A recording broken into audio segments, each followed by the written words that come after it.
بینندگان گرامی تلویزیون رنگارنگ لندن، امروز پنجشنبه 6 اکتبر 2016 برابر با 15 مهر 1395 با 30مین برنامه از خبرنامه زندانیان سیاسی در خدمت شما هستیم.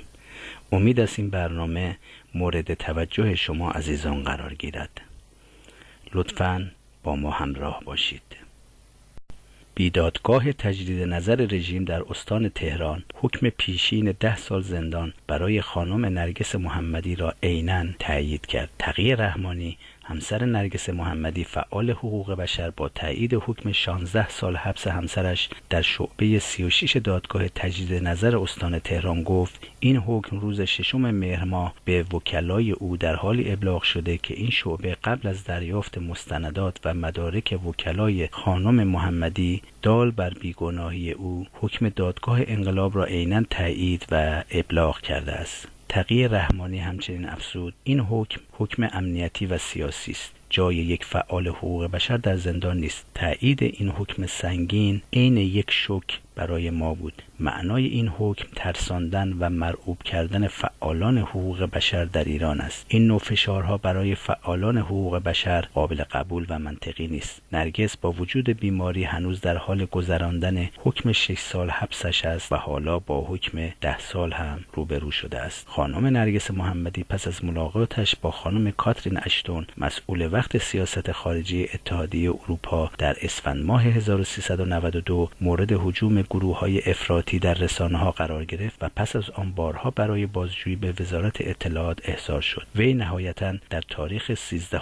اردیبهشت ماه 1394 به دادگاه فراخوانده و در بیدادگاه رژیم محکوم شد. سازمان عفو بین‌الملل روز چهارشنبه 7 مهر تایید حکم 16 سال زندان برای زندانی سیاسی نرگس محمدی توسط بیدادگاه تجدید نظر رژیم در تهران را محکوم و اعلام کرد. این حکم نشانه آشکاری از قصد مقام‌های رژیم ایران برای ساکت کردن مدافعان حقوق بشر با هر هزینه‌ای است. عفو بین‌الملل خواستار آزادی بدون قید و شرط نرگس محمدی شده است. اتحادیه اروپا روز جمعه 9 مهر ماه طی بیانیه‌ای حکم نرگس محمدی را محکوم کرد. فیلیپ لوتر مدیر عفو بین‌الملل در خاورمیانه و شمال آفریقا در بیانیه‌ای در واکنش به حکم بیدادگاه تجدید نظر رژیم گفته است این حکم ضربه بیرحمانه و ویرانگر دیگری به حقوق بشر در ایران است که نشان می‌دهد چگونه مقام‌های رژیم ایران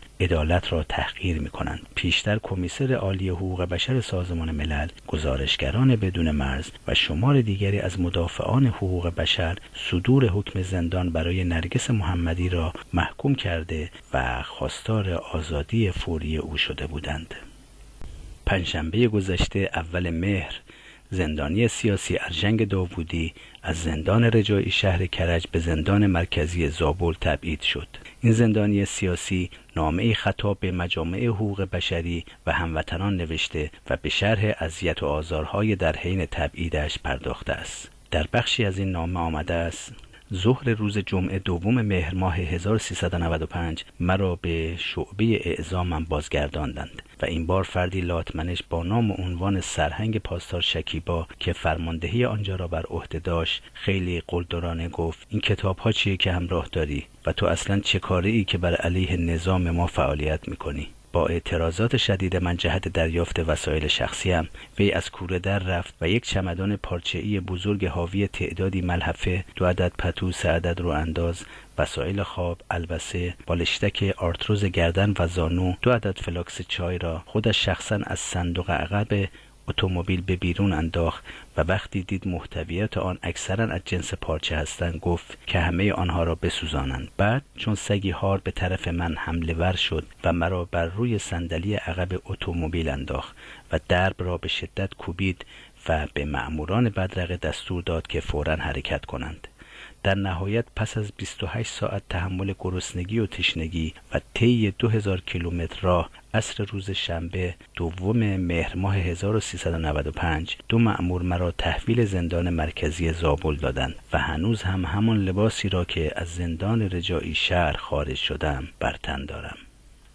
احسان مازندرانی، روزنامه نگاری که از تاریخ 11 آبان 1394 به همراه 3 روزنامه نگار دیگر طی پروژه نفوذ از سوی مأموران حفاظت اطلاعات سپاه پاسداران بازداشت شده است، در نامه‌ای خطاب به غلام حسین محسنی اژه‌ای، معاون اول و سخنگوی قوه قضاییه رژیم نوشته است: برخلاف اظهارات وی، متهمان امنیتی حق داشتن وکیل را در طول مراحل دادرسی ندارند و از این حق محرومند. این روزنامه نگار در نامه‌اش که روز یکشنبه 11 مهر ماه از سوی رسانه‌ها منتشر شد گفته است که برای اولین بار پس از بازداشت 3 دقیقه قبل از برگزاری دادگاه با وکیل خود محمود علیزاده طباطبایی دیدار کرده است. این روزنامه نگار که از تاریخ اول مهر ماه در اعتراض به بی‌توجهی به خواسته‌هایش دست به اعتصاب قضایی تر زده است، می‌افزاید در جریان بازداشت این جانب توسط سازمان اطلاعات سپاه در تاریخ 11 آبان 94 و تفهیم اتهام در تاریخ 12 آبان از سوی آقای ابوالفضل حسن‌زاده، بازپرس سابق شعبه 12 دادسرای فرهنگ و رسانه و تمدیدهای قرار بعدی بازداشت، ایشان به استناد به ماده 190 و 191 آیین دادرسی کیفری به صراحت اعلام کردند که شما حق داشتن وکیل ندارید مگر آنکه رئیس قوه قضاییه صلاحیت آن وکیل را تایید کند. طبق تبصره ماده 48 قانون جدید آیین دادرسی کیفری رژیم که از تاریخ اول تیر ماه 94 لازم الاجرا شد، وکلای متهمان امنیتی باید از سوی قوه قضاییه تایید شوند. به عبارتی اگر وکیل پیشنهادی از سوی متهم امنیتی نامش در لیست تایید شده قوه قضاییه رژیم نباشد، حق وکالت نخواهد داشت. مسعود شفیعی، وکیل دادگستری، بیشتر در گفتگویی در تیر ماه 1394 درباره این ماده جدید الحاقی گفته بود: این ماده برخلاف اصل 35 قانون اساسی است و برخلاف حقوق متهم و به طور کلی حقوق مردم ایران است. ماده 35 قانون اساسی تصریح کرده هر کسی میتواند وکیلی که میخواهد انتخاب کند و کسی نمیتواند مانع شود.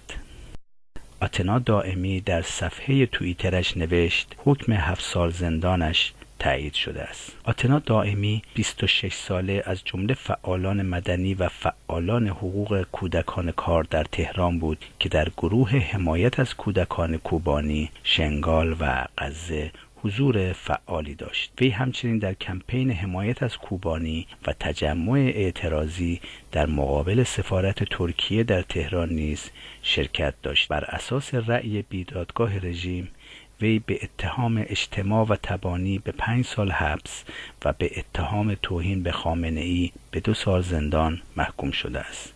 این زندانی سیاسی در 19 مهر ماه سال 1393 بازداشت و در دادگاه بدوی به 14 سال زندان محکوم شده بود. وی پس از دستگیری در سال 93 به مدت 2 ماه در سلول انفرادی بند 2 الف سپاه در اوین به سر برد. با اعلام این حکم نهایی و تجدید نظر 4 فعال مدنی حقوق کودکان به این شهر می باشد. آتنا دائمی و امید علی شناس هر کدام به اتهام اجتماع و تبانی علیه نظام به 5 سال و به اتهام توهین به خامنه‌ای به 2 سال و جمعاً به 7 سال حبس محکوم گردیدند. آسو رستمی و علی نوری نیز هر کدام به اتهام اجتماع و تبانی علیه نظام به 1 سال و نیم و به اتهام توهین به خامنه‌ای به 6 ماه و جمعاً به 2 سال حبس محکوم شدند. در دادگاه‌های بدوی، آتنا دائمی به اتهام تبلیغ علیه نظام، اجتماع و تبانی علیه امنیت ملی، توهین به خامنه‌ای، توهین به خمینی و اختفای ادله جرم به 14 سال زندان و امید علی شناس به 10 سال، آسو رستمی و نیز علی نوری هر کدام به 7 سال محکوم شده بودند. آخرین وضعیت صبری حسنپور، مجری بازداشت شده یک کانال ماهواره‌ای در خارج از کشور. فروردین ماه سال جاری، رسانه‌های داخلی رژیم از بازداشت صبری حسنپور، مجری تلویزیون ماهواره‌ای خارج از کشور خبر دادند. در حالی که برخی گمان زنی‌ها از احتمال روبوده شدن وی از کشور ترکیه به هنگام دیدار با خانواده اش حکایت داشت، رسانه‌های رژیم از دستگیری این فرد حین سفر به ایران جهت دیدار با خانواده و پس از سفر به شهرهای تهران، اهواز، اصفهان و کرج خبر دادند.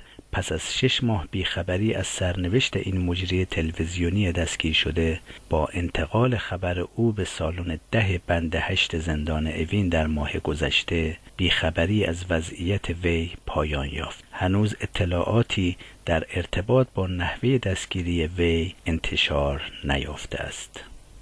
خانم هما هوتفر، استاد بازنشسته دانشگاه که بیش از 3 ماه در بازداشت در ایران به سر می برد، پس از رسیدن به مونترال کانادا در روز 8 مهر ماه در کنفرانس خبری که در محوطه فرودگاه برایش برگزار شد گفت: تا لحظه‌ای که وارد هواپیما شده و هواپیما پرواز کرده اطمینانی به آزادیم نداشتم. هما هوتفر، شهروند 65 ساله ایرانی کانادایی و استاد بازنشسته دانشگاه مردم شناسی کانادا که بیش از 40 سال در زمینه بهبود وضعیت زنان در جوامع مختلف فعالیت و تحقیق کرده، در تاریخ 17 خرداد ماه بازداشت و در تاریخ 5 مهر ماه پس از گذشت بیش از 3 ماه آزاد شد. بهرام قاسمی، سخنگوی وزارت امور خارجه رژیم، گفت خانم هوتفر که بر اساس برخی اتهامات در ایران بازداشت شده بود به دلایل انسان دوستانه از جمله بیماری آزاد شد، اما او هیچ اشاره‌ای به اتهام این شهروند دو تابعیتی ننمود. دادستان تهران جعفری دولت‌آبادی اتهام خانم هوتفر را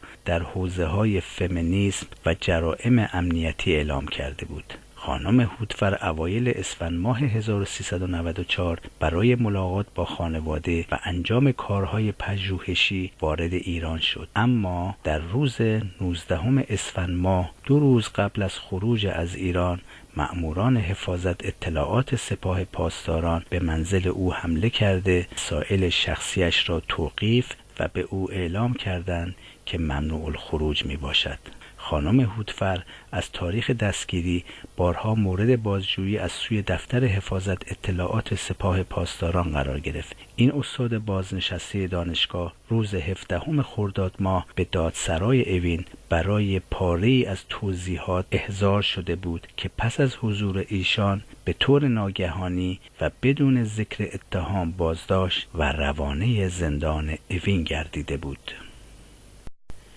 زندانی سیاسی عقیدتی محمد علی طاهری، بنیانگذار عرفان حلقه و از زندانیان محبوس در زندان اوین، برای 16مین بار اعتصاب غذا کرد. وی با وجود اتمام حکم 5 ساله از بهمن 1394 بدون هیچ توجیهی هنوز در بازداشت به سر میبرد. وی در اعتراض به بلا تکلیفی وضعیتش برای 16مین بار اعتصاب غذا نمود. این در حالی است که سید محمود علیزاده طباطبایی وکیل وی از منتفی شدن اتهام آخوند ساخته سب النبی و فساد فی الارض در پرونده وی خبر داده بود. دبیرکل سازمان ملل در گزارش 19 صفحه‌ای خود که در محکومیت نقض حقوق بشر در ایران است، در بخشی از آن درباره محمد علی طاهری آورده است: آقای محمد علی طاهری از اردیبهشت ماه سال 1390 در سلول انفرادی نگه داشته شده است و به اتهام توهین به مقدسات به 5 سال حبس محکوم شده.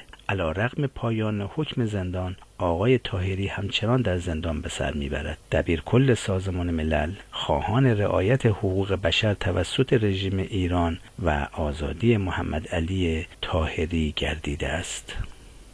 نقض حقوق بشر در ایران در گزارش 71مین اجلاس عمومی سازمان ملل متحد. بان کی مون، دبیرکل سازمان ملل متحد، در گزارش خود در 71مین اجلاس عمومی در تاریخ 6 سپتامبر بخش مفصلی را به موارد نقض فزاینده حقوق بشر در ایران اختصاص داد. وی نسبت به روند نقض حقوق بشر و افزایش اعدام‌ها، به ویژه اعدام نوجوانان، مجازات‌های ضد انسانی از قبیل شلاق زدن، دستگیری‌های گسترده و سرکوب پیروان مذاهب و ملیت‌های مختلف ابراز نگرانی کرد و خواستار توقف اعدام‌ها توسط رژیم آخوندی شد. وی با اشاره به افزایش اعدام‌ها که تنها در سال 2015 به 996 تن بالغ شده تاکید کرد این میزان اعدام در سال گذشته بالاترین اعدام در 2 دهه گذشته بوده است. گزارش تاکید می‌کند اعدام‌های انجام شده اغلب مواقع بعد از دادگاه‌هایی هستند که با استانداردهای بین‌المللی تضمین شده در بند 14 میثاق بین‌المللی حقوق مدنی و سیاسی که جمهوری اسلامی از امضا کنندگان آن به شمار می‌رود ناهمخوان است. بان کی مون در گزارش خود با یادآوری وعده‌های دروغین آخوند روحانی مبنی بر بهبود آزادی بیان در نظام آخوندی تاکید می‌کند که برخلاف این وعده‌ها در دوران آخوند روحانی نه تنها پیشرفتی در زمینه آزادی بیان در جمهوری اسلامی مشاهده نشده، بلکه این وضعیت در ایران رو به قهقرا رفته است. بینندگان گرامی، با پخش خلاصه‌ای از گزارش دبیرکل سازمان ملل و اظهار نگرانی وی از به قهقرا رفتن وضعیت حقوق بشر در ایران تحت حاکمیت آخوندی به پایان 30مین برنامه مجله خبری زندانیان رسیدیم. تا هفته‌ای و برنامه دیگر اوقات بسیار خوب و پرباری را برای شما آرزومندیم. شاد و پیروز باشید.